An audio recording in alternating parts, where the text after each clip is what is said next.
Hi there, this is Becca with Amazing Paper Grace, and I have a quick Becca bit for you. This week I've done quite a few cards that had dimensional elements on them, and whenever I do that I inevitably get questions from people asking how I sent them. So I do have something on my frequently asked questions, my FAQs, about how I send them, but I get a lot of email about that, so I thought I would just take a minute and show you. Now, this is a card that I did last week, and it's pretty normal. This is a raised element, and it's a pretty small card. So what I usually do for a card like this is I would send it in a bubble wrap envelope. I don't put anything else with it, but I do keep I keep chipboard and I keep mat board. So if I were afraid for that element, I would just slip this in here like that. It does add to the weight, but I don't think that it would put it over 12 or 13 ounces, so I'm fine. Now this is a messy bow, so it doesn't really matter if it's going to get squashed or not. And because it's in bubble wrap, this should go through the system just fine. So that's one example. The other example I have is these boxes that I bought at the office supply place.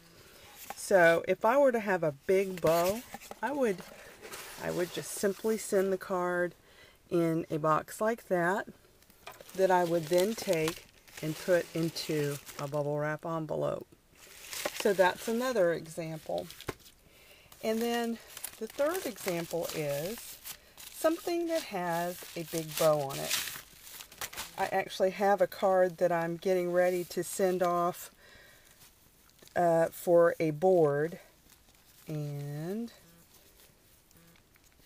that card is right here. So this card has a nice bow. If I were sending this to a friend, it's okay for it to get smashed, because when they get it, they're just going to puff it up. But for this one, since it's going to go on a board, what I'll do is I'll take a little bit of fiber fill and I'll just stuff that in there.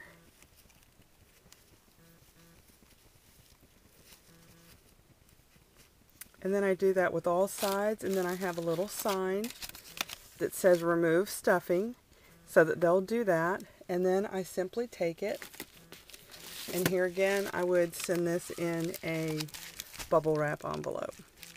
And then that way, it's going to arrive in pretty good shape. And like I said, she would just take out that, she would just take out the batting. And then last week, I had a card that has a really fragile element. Now this is probably the most difficult to send, but really it's not. So what I would do for something like this is I would get mat board, the kind of mat board that comes on the back of a pad of paper.